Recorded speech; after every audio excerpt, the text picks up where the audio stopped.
World's biggest trade deal. Yes, you heard it right. 15 countries in the Asia-Pacific signed the Regional Comprehensive Economic Partnership Agreement, or the RCEP. This is the world's largest trading bloc till date. So what impact will this deal have on the world? And, is this really a game changer? Well, let's try to find out.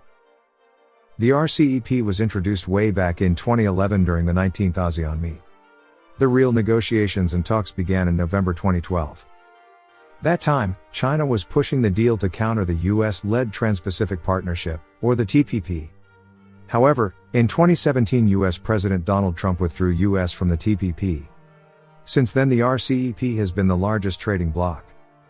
Along with 10 Southeast Asian countries, the members are South Korea, China, Japan, Australia, and New Zealand.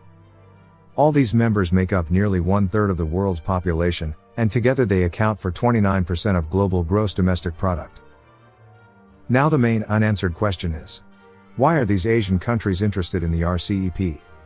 As most of the nations already have free trade agreements with each other. Well, despite free trade agreements, businesses with global supply chains face more tariffs. As the tariffs are applicable on products, even if some of its components are from elsewhere. For example, a product made in Vietnam that contains Australian parts might face tariffs in the ASEAN Free Trade Zone. Now in the RCEP, parts from any member nation would be treated equally. And this might give companies in the member countries tariff reductions. So, when you manufacture a product for the RCEP market, it is easy to do business with all the 15 member countries.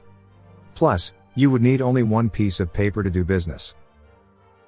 This partnership agreement is expected to eliminate a range of tariffs on imports within the next 10 to 20 years. Plus, it also includes provisions on intellectual property, telecommunications, financial services, and e-commerce.